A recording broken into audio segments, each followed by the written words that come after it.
Hi, I'm Charlie Collins, and we're talking sport.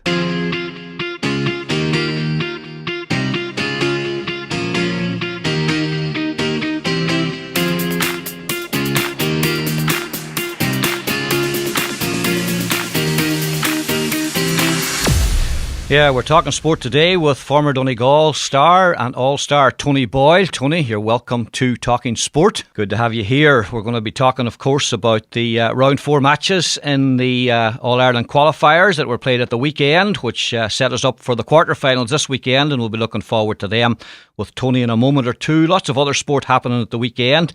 We'll have a brief look at that later. More immediately, we'll look at the athletics, because there were some great performances by Donegal athletes at the weekend, none more so than Mark English, who of course ran at the Olympic Stadium on Friday night and produced what's been described today in the Donegal News as a sensational personal best to make a nay standard qualifying time for the World Championships. He finished 6th in the race, high quality race, but it was a fantastic run by Mark, and of course he was back then to join a number of his colleagues for the National Championships, which were held over the weekend in Dublin, and he finished 2nd in the final of the 400 metres, just beaten on the line, and very good performance there. But other great performances: Tori Pina won a gold in the pole vault, and of course Brendan Boyce comfortably won the 10k walk as well, an impressive form. Mary McAloon from Tyrconnell, well, she had a runner-up in both the triple jump and the long jump. Maria McKembridge, who used to be a Letterkenny AC athlete, won the 5,000 metres, of course, married to Letterkenny man Gary Crossan. And Anne-Marie McGlynn from Lifford was 2nd in that event, and Teresa McGloin from Fun Valley finished 4th. Darren McBurty ran very well in the 800 metres to finish 3rd, and young Rory Finnegan, his clubmate, finished in 5th position. So there was a lot of good performances. Kieran Doherty in the 3,000 metres, Jared Gallagher in the 5,000 metres, Porrick McKinney also ran very well in the 10,000 metres, and Dempsey McGuigan finished 4th in the hammer. So very, very good performances at the national level, and it just goes to show, Tony, I suppose, that we're not only competing at All-Ireland level in GAA football at the moment, but some great performances there. And I know that you have some of your kids who've been involved in athletics, so you have a good idea what's required. Yes, Charlie, the level of performances that have been reached by some of the Donegal athletes over this last number of months has been fantastic.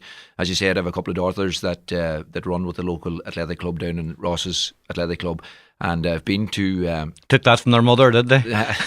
Well, as you would have seen down through the years watching me training with the county, athletics wasn't my strong point. But no, it's fantastic. As I said, I've been to a few cross-country meets, and you meet, the first person you meet is Mr. Donegal Athletics, Patsy himself.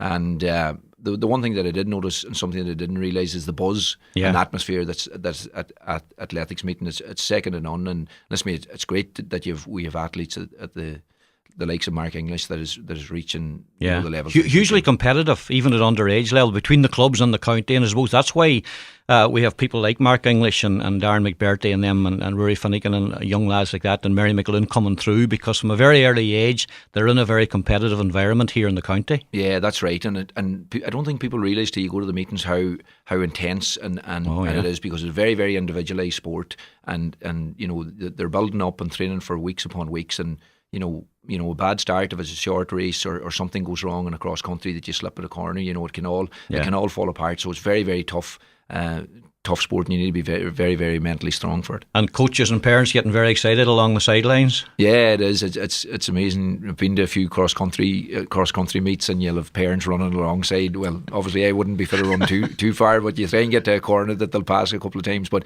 you do, but it's great. It's great for them to get involved, if you can get them involved in an early age, and it's something that'll carry them through then. Sure, I don't want to put too much pressure on him, but Mark English is a name we're hearing a lot of now, and he went away to the European under-23s and was very disappointed with his performance there. Didn't qualify for the final when he was expected to do well, so it just shows you there's nothing certain in it, because he's come back magnificently since. But on any given day, I suppose, like a football match, Tony, and we saw that perhaps in Clonus a couple of weeks ago, things can go wrong or not go right, whatever way you want to put it. Yeah, I think that's true, and because of athletics, people that are not in the know, they're just looking at guys running around the track. But I think it comes down to someone like Mark English in milliseconds, and if the start's not right, as I say, or he doesn't get to the lane that he wants, months and months of work, but you'd like to think that hopefully we'll see Mark maybe heading for Rio in a couple of years' time. Well, absolutely. Right, let's get closer to home. Tony, like myself, you were in Carrick-on-Shannon on Saturday evening working with News Talk, and I looked up at you at half-time and you were staring out onto the pitch. You looked to have a bit of a worried look on your face. I mean, it was 5-1 at half-time. It wasn't anything near a classic, but Donegal, I suppose, pulled away a little bit at the end of that first half, and were comfortable enough for most of the second half until Laois hit 3 points in a row, and then all of a sudden it was 10-8, and then all of a sudden, for me anyway, the fear started to come back into the system. Yeah, true enough, Charlie. You know, you could sense there was a bit of a nervousness about with supporters and that, because obviously nobody expected the result the previous week. At half time, I remember you looking up, but I thought at that stage we're without playing terribly well. You know, we're 5-1 up, and you expected the team, which they haven't done over this last couple of years, to kick on the first 10-15 minutes and put the game to bed. They didn't.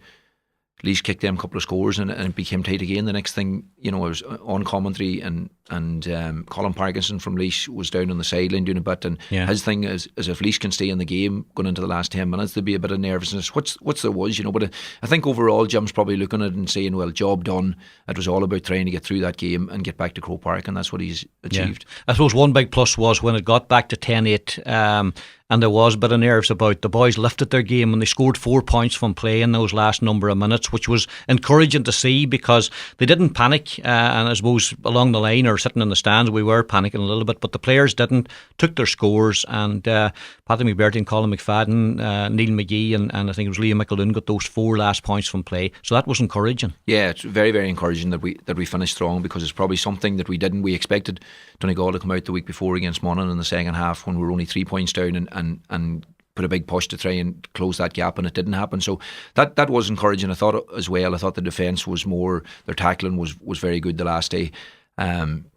And there was a wee bit more life around the middle of the field in that, you know. But there's still some areas I would say that Jim wants to address. We give away the ball and we're turned over a lot of times, which you don't expect of this Donegal team, you know. So there will be issues for Jim to address this week. Yeah, there's no doubt the team is playing at a level slightly below what they played last year, and they've had 4 tough matches now, Tony. And I suppose the injuries is an issue, no matter whether we want to cloud over the issues. We had to start without Carl Lacey and Mark McHugh again on Saturday night, like we did against Tyrone, and Neil Gallagher's just been a bit player so far this year, and Paddy McGrath's obviously been struggling a wee bit with injury as well. So, you know, all those things have to be taken into consideration, but I suppose the key thing is you've got to put 15 out, and that 15's got to do the job. Yeah, that's true enough. Injuries, obviously, Charlie, is a big part of play. I remember when you think back in '93, the year after we won All Ireland, we were hit nearly the whole spine of the team. Yeah, we're missing that for that year's Ulster final, you know. So it does have a big bearing. But again, the problem is, or people, supporters are thinking, well, you have a panel authority, the guys that come in should be fit to do the same job, and sometimes it just doesn't work that way, you know. But it's something, as I say, Jim, I think I listened to him, I thought it was very interesting. He made a comment afterwards when he was interviewed on the sideline by Colin Parkinson about the game and how he feels that coming to Croke Park will be slightly different. It'll not be the bear pit off Ulster football where teams are defensive and it's very, very physical. So as I say, you know, you would like to think that even the fact that we're back in Croke Park as All-Ireland champions will give the team a bit of a lift. Yeah. How key was it to get over that game? I mean, obviously we're in an All-Ireland quarter-final, but from a psychological point of view, I mean, not many teams have successfully achieved this 6-day turnaround that a lot of people make of. And, you know, Donegal were poor against Monaghan, and Monaghan were good. Like, I mean, let's give credit where credit's due. But it must have been difficult to get them up and get them going. And Laois had that extra week's rest as well, Tony. So there was a lot of things against them. Carrick-on-Shannon, small, tight pitch as well, maybe suited Laois a bit more than suited us. Yeah, as I said earlier in the week when I spoke about after the Ulster final, I thought all this week or last week would have been just pure mental preparation. You know, the guys looked a bit tired, both physically and mentally, going into the Monaghan match, and I would say it was one thing that Jim addressed, and obviously the turnaround. I think I heard it on the radio this morning. We're only the third team ever to win in the 6-day rule. You know, so them things were hanging over the team, but I still felt that, you know, that obviously our forwards weren't going to have such a quiet day the week before. So I would have felt that Jim probably mentally, and he did allude to it last week, that he left a lot to the players. And sometimes as a group of players, you have to stand up and take responsibility. Management can only do so much, and once you cross the white line, and that it's down to the players. And a lot of the players, I would say, were hurting from the previous week, and they knew they had a job to do, you know. And I felt from the word go, the way that Laois set up, and they were going very, very defensive, I said it in commentary at the time that this could be a low scoring match, Yeah. and I still felt that where we were coming from compared to Laois, we would have the mental capacity to deal with a slow or a low scoring match, and as it was, that's basically exactly the way what it happened. turned out. Yeah, I just met Rory Kavanagh just before we came in to record the shop, and he was saying how relieved they were just to get over Saturday night, and now there's a different emphasis. Now they're back in Croke Park in an All-Ireland quarter-final, and judging by him, really looking forward to it now, taking on Mayo, because we'll come back to it a little bit later on, Tony, but the important thing was, put the Monaghan defeat behind you, get the next victory, and then start the next part of the campaign, which is the All-Ireland series. Yeah, well, I think that over this last number of years, people break down the championship. It was probably a wee bit different at our time. You started off and it was championship the whole way through, but it seems to be a provincial championship, and then there's the All-Ireland series, and obviously Jim was a great success. I think that's why there was such shell shock in Donegal that we were beat for the first time in an Ulster Championship in 3 years, but I said it again at the weekend, that in the context of Ulster football, Monaghan beating Donegal in an Ulster final was not such a massive shock. The shock was probably because we're All-Ireland champions and there's this great aura over Donegal and the style of play. But I was looking at some stats after last week, and funny, you have to go back to 1960 where a reigning Ulster champion went on to win in All-Ireland and were fit to retain their Ulster Championship afterwards. No Ulster team retained the Ulster title after winning All-Ireland. The only slight exception was Tyrone won All-Ireland 08 and went on to win Ulster 09, but they hadn't been Ulster champions in 08. So Ulster Championship is such a graveyard for All-Ireland champions as such. But I think people just thought Donegal, the system, it can't be beaten. And I don't know whether it's a media thing. I'm sure Jim didn't mind the hype. It was outside his control.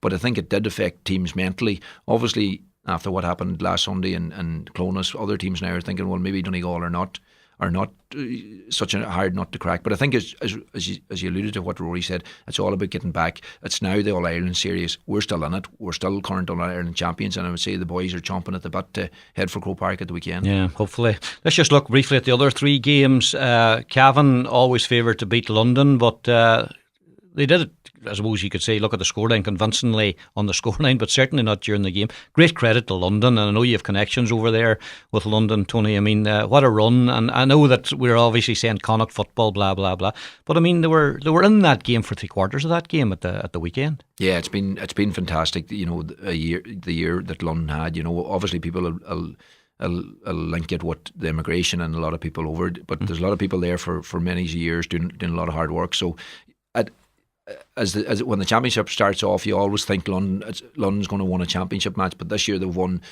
2 championship matches, made a Connacht final, and then put a very good show on in Croke Park by all accounts. Obviously, Cavan, you're probably thinking it's the first time in Croke Park probably since their All-Ireland semi-final back in the mid-90s, so there's probably a bit of nervousness to them. But Cavan are a team that are probably coming, Charlie. As we know, they've won 3 under-21 Ulster titles in a row, and that's going to bear fruit at some stage. Maybe this year they didn't expect to go as well as they did, but they had a fantastic result in Celtic Park. And it'll be an interesting game when they meet Kerry at the weekend. Absolutely. Tyrone got over the line against Meath, but again only just. Meath weren't that impressive in Leinster. They started well against Dublin, but faded badly. Got a goal, I suppose, early on against Tyrone, which helped their situation. But in fairness to them, came back in the second half and went into the lead. I was listening to that game on the way back from Carrick-on-Shannon, and it looked. I mean, Tommy Carroll was on commentary, and he was calling it 50-50 at that stage. But again, Tyrone just got away from them, mainly through Sean Kavanagh. Yeah, I actually watched. I stayed about Carrick-on-Shannon for a couple of hours afterwards, and I missed the first 10 or 15 minutes. But Sean Kavanagh was very, very impressive around the middle of the field, and I think Mickey Hart, looking back to the first day in Balbafay where he moved him from midfield to centre half forward, is probably a position. It's probably a move that backfired on the day. Because I think Sean Kavanagh around the middle of the field, driving forward, taking scores. There's very few that's like him, But Tyrone, in fairness to Mead put it up to them. They got a couple of goals, but Tyrone, the old experience, the old campaigners, Sean Kavanagh, Stephen O'Neill, even Conor Gorman, still doing the job at the back. Again, they just done enough done enough to get over the line. And I would say maybe obviously it's probably the draw they'd be happy enough with, getting a fellow Ulster team, with Monaghan. It'll be tough because Monaghan have been very, very impressive. But I would say in the back of Tyrone's head, there is a chance possibly of meeting Donegal again, maybe in an Ireland semi-final. Absolutely. And Cork, Galway, I mean, given what happened with Galway, and I know they beat Armagh, but the expectation was this enigma that this Cork team would come to Croke Park and blow Galway away. Now, okay, Galway got a goal with the last kick of the game that put a bit of a shine on the scoreline, but I mean, at one stage, 3/4 way through that game, Galway had the winning of it and just couldn't go on and do it. Well, I think you just summed Cork up, Charlie, being the great enigma. For the amount of players that they have, and I think they've won 3 national leagues in this last 5 years. Yeah. They are. I'm sure Cork supporters must be pulling their hair out every year, thinking they're a team that should, with the squad they have, won at least another, if not 2 All Irelands. When you just don't know, you don't seem to know what you get until 10-15 minutes into the game. And we were listening to bits and pieces coming through, and I was very, very surprised that Galway were leading the match, and by all accounts led till the last 5 minutes, and were very, very unlucky in the end up. But again, you just don't know. Cork are a big physical team, but sometimes when they go out, you don't think that the style of football that they're trying to play suits the type of players they have on the field, but they're still a threat. It'll be very, very interesting against Dublin, but you'd still expect the Dubs, with the pace and power that they have, probably to be a bit too much. Through. Well, that brings us to the quarter-final draw. We'll leave Donegal Mayo to the last. Kerry, Cavan, you'd have to fancy Kerry on the basis that Cavan have had a lot of football now, and they had the extra time game against Derry, and they had the game last week, and Kerry are coming in fresh onto the radar. Nothing spectacular about them, mind you, but they did play well in the first half of the Munster final. So in Croke Park, maybe a bit too much for Cavan. Yeah, I think so. At the start of the year, I thought Kerry would, with the new management down there, it seemed to be the management that the players wanted. And I watched them in the Munster final. I thought they were very, very impressive in the first half, albeit that Cork seemed to be again sleeping. But I just thought the style of play that Kerry, it was something a wee bit different. They were playing a lot through the gooch, and there was these wee kick passes inside. There was nothing being obviously Donaghy didn't start, and there was nothing being lumped in. And they were playing a lot more football. Everything, the gooch was dictating everything. And I think it's a style of play that could cause a lot of teams trouble. But again, will the gooch get on that much ball when the intensity levels around Croke Park in quarter final and semi final time?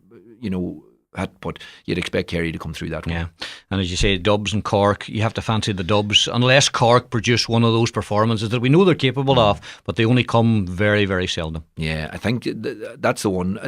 There is a chance that could happen, but I just think with the pace and the intensity that Dublin play, what is just, at times watching them, it's very stuff, very, very impressive. And I think overall the 6 forwards that they have, that when they start, the 6 starting forwards, as good as 6 forwards anywhere in the country, but not alone from a scoring point of view, but their work rate. Paul Flynn is an absolutely fantastic footballer. He'll pop up with 2-3 points, but the amount of work he does in the back line. Yeah. With Connolly, there's always a goal in him. Kilkenny this year's really stepped up to the mark at number 11, and obviously they're inside men. It's it's a strange thing when Bernard Brogan is struggling to stay on the pitch for 70 minutes with the amount of competition. So you'd expect Dublin to come through that. Yeah. Tyrone Monaghan, Ulster, big Ulster match. Mickey Hart has said that if they don't play better than they played against Meath at the weekend, and Monaghan play as well as they played against Donegal in the Ulster final, that Tyrone are going to have trouble containing them. But when it comes to a match between 2 Ulster sides, it's in Croke Park. Previous form doesn't count for very much, Tony, does it? It doesn't, Charlie. And I think the biggest bearing probably on this is in Monaghan's heads. They probably set out to first of all make an Ulster final, and then to win it and beat the All Ireland champions on the way. It's fantastic, a fantastic result for them. And you sort of mentally, is that good enough for them this year? Obviously they're going to come down to Croke Park and going to feel a fellow Ulster team that they can take them, but can they reach the same intensity levels that they reached against Donegal? Tyrone, they've got back, after being knocked out earlier on, they have that bit of momentum. They seem to be doing enough to get by. They've had a couple of tough games. Going to Newbridge was a big result, and even Meath, because we all know Meath, they're physical and they never give up. I just think Monaghan, I don't know whether they'll have that same hunger and intensity. They have the bit of silverware probably that they wanted, but at the same time, they've beaten All Ireland champions. I'm going to think, well, if we can beat Donegal, why and Donegal won it last year, you never know. But I think Tyrone to shade that one. Okay. Donegal Mayo repeated the All Ireland final. We were hoping and perhaps even expecting it would be an All Ireland semi final this year, but it's happening around before that. Good. I don't know if you agree with this, Tony. I feel it's a good draw for Donegal because Mayo have had a very easy run through Connacht. They were set up to play somebody in the quarter final and expecting to beat them and then meet Donegal in the semi final. So this game maybe's coming a little bit early for them, and unless they have upped the intensity as well, they could find themselves in trouble because the matches so far have been too easy for them. Yeah, that's a fair point, Charlie. I think before the quarter final draw, whether it was Dublin, Kerry or Mayo, it was at times much of a muchness. Probably Dublin were the one team probably that you wanted to avoid. Yeah. That's the big question. Mayo, they've cantered through Connacht with no test whatsoever. And obviously when you hit quarter final stage, the intensity levels and the pace thing. But again, there's probably that wee bit of question mark over ourselves as well. We haven't hit the levels that we hit last year. But I suppose people tend to forget. This team last year, the intensity levels and the pace that they played at last year to make that breakthrough in 1-0 Ireland, to try and sustain that, throw into the injuries that we've already spoken about, is very, very, very difficult. And I have a feeling, I think there will be a spring in Donegal step when we hit Croke Park. We are reigning champions. On the other side of it, Mayo's probably still hurting badly from last year. You do meet Mayo people and say, well, if we didn't concede the 2 goals in the first 10 minutes, we'd have beaten them. Fair point. So, as we say, we expected it. We expected it to happen in a semi-final thing. It could be a bit of an advantage, as you said. Mayo haven't been tested. Now we've obviously had an extra game and a bit of a run out, But funny, I don't think we'll know, Charlie, till maybe 15 minutes in, till it settles down. And do we have that wee bit of spring in our steps that we didn't have this last 2 matches? We've seen a wee bit of more in Carrick and Shannon the weekend, but I'd be hopeful that we'd be on the right side. Is it fair to say there's more pressure on Mayo going into this game than there is Donegal? That may sound like a silly thing to say, but given the fact that they've been there and they've won 3 Connachts and they were beat in the final and they're out for revenge, is there a bit more pressure on them than there is in Donegal? Well, I think any Mayo team that hits Croke Park, there's pressure on them because of this wait for this All Ireland, and I think the last count has been 6 All Irelands maybe in this last 20-25 years that they've lost. So there is that pressure, and you do feel for. I remember sitting in a crowd of Mayo supporters last year, and you do sort of feel for them. Obviously we wanted to win All Ireland, and you want them to win it someday, but you didn't want them to win it last year when it was us. But it's tough for them. But there is pressure on them, and again, I think the biggest thing for them is that they haven't been tested. And I would imagine they probably wanted maybe that easier draw to get it. But at the same time, they're still hurting from last year, and. I would say they wanted a crack. They knew there was a chance of getting a crack at Donegal, whether they wanted in the quarters or wait to the semis. But as I say, I don't think we'll know till 15 minutes in and how the game settles down. But I would imagine Mayo's one thing is they'll not be wanting to concede goals early this time round. Absolutely, it's the prime game, the prime spot, 4 o'clock on the Sunday. I suppose that's a compliment to both teams as well. The All-Ireland champions and the All-Ireland runners-up, so we're really looking forward to that. Just before we leave the GAA, much controversy about the injury situation. The Mark McHugh scenario, it looks as if he's going to be out obviously for the quarter final at least, and maybe the semi-final if Donegal got through, and a lot of talk about that. And Jim made a very strong statement after the game in Carrick and Shannon about Donegal players and the concussion situation. The Sunday game last night, there wasn't much sympathy from Kieran Whelan or Dermot Earley, and earlier today Oisín McConville likewise on RTE Radio wasn't very sympathetic, maybe accusing Jim of using this to maybe the siege mentality and that sort of thing. But obviously the hits that are involved in GAA football, I mean, you played at the highest level, Tony, and it was tough, but it seems to be now that players are getting injured and potentially serious injuries. Thank God and thank goodness that hasn't happened. But I mean, is it a different game now, do you think, because of that situation? I would think it is, Charlie. Back in our day, you would there was plenty of knocks going about, but a lot of the time it was sort of late tackling and off the ball stuff. This time round, I think, the players are so fit and so physically well prepared. You're talking about they're training 3 times together as a squad, and then they're doing gym work as well, and they're so well developed, and the pace is a lot higher and the intensity is higher. Sometimes it's difficult to know. I have watched the incident with Mark and that, and at the time I thought it was 2 guys going for the ball. 50-50, I've looked at it again, and there might have been a slight thing that Mark was going to get to the ball there before, but I think over the course of games and years, them things evens out. I'm sure there's plenty of counties throughout the county or throughout the country saying that, well, there was incidents over this last 2 years that Donegal players were involved in, and there was nothing made of it. As regards, the one thing I would probably think is maybe as All-Ireland champions, maybe you don't get the protection because every team is up there to knock you off your perch, and maybe referees don't give you that protection that we feel as All-Ireland champions maybe we should get, you know. Yeah. But it's something every team, you go out with the tag of All-Ireland champions from the previous year. Every team wants to do whatever it takes, you know. Obviously, you don't like it being stepped over the line, you know. It's unfortunate with Mark, you know. He's a massive player to Donegal, you know, and you don't like to see anyone injured, you know.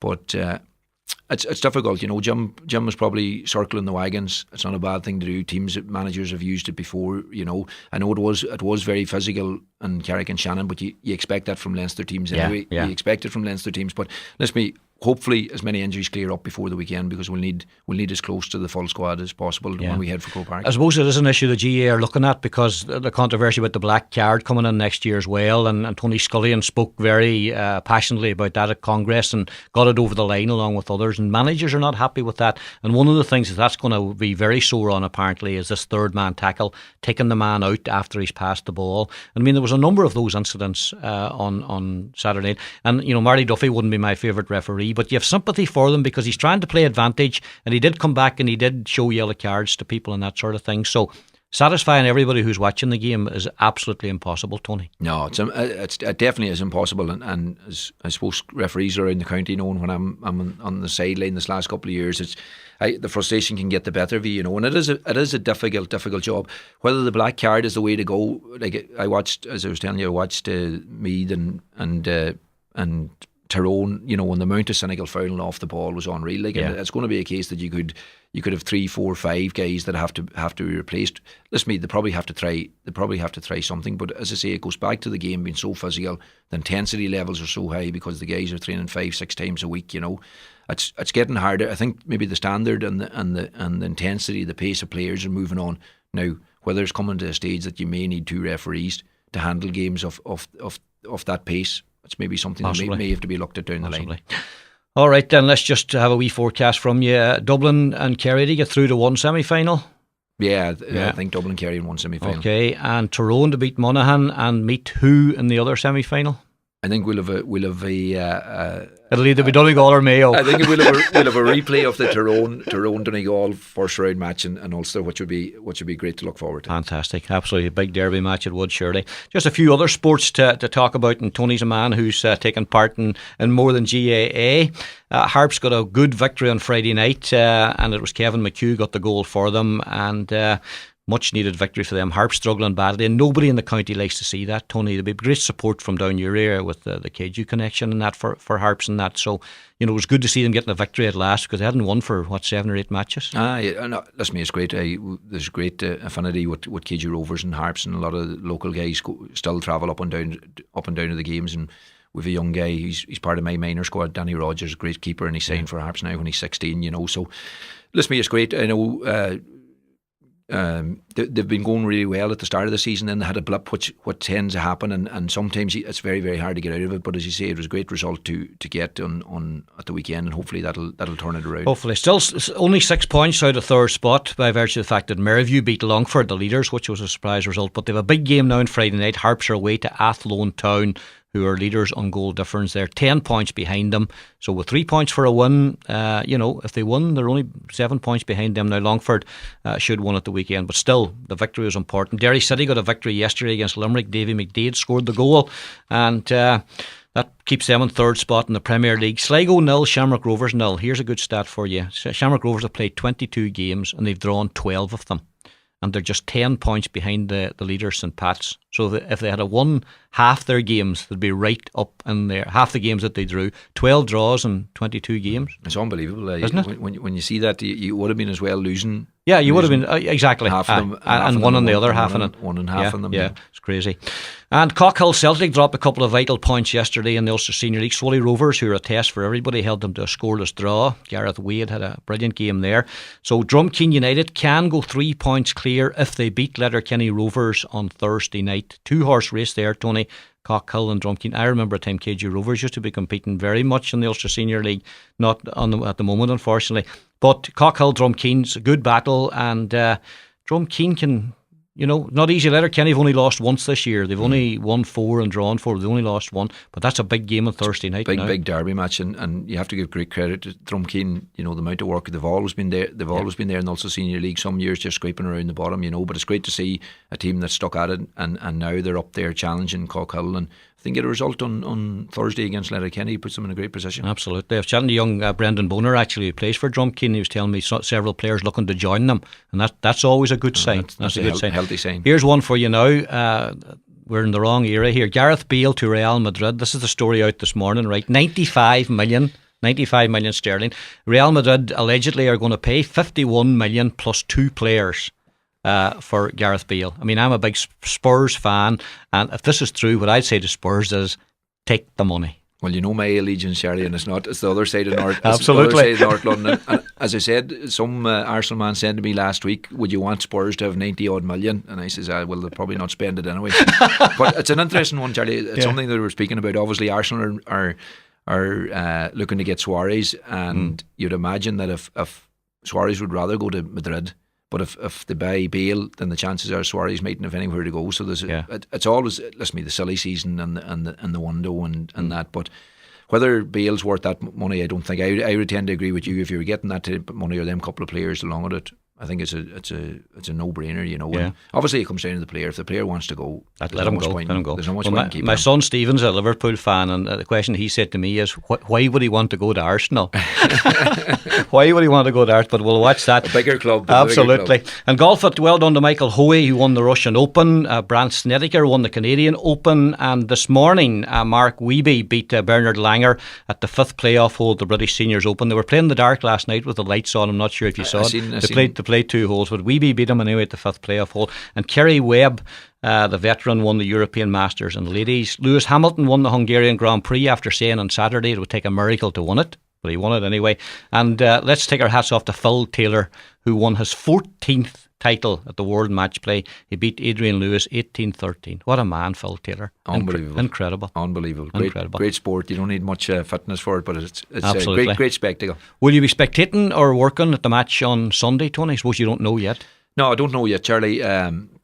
Obviously, I go to all the games. I know your sport is the 2 oldest girls travel to all the games, so we've been everywhere so far this last 3 years. So we'll wait maybe closer to the time. If I get a call, maybe do some work, I'll do that. But if not, we'll probably travel down on Sunday. Okay, we'll see you down there one way or the other. Tony Boyle, thanks very much for joining us on Talking Sport. Thanks, Charlie.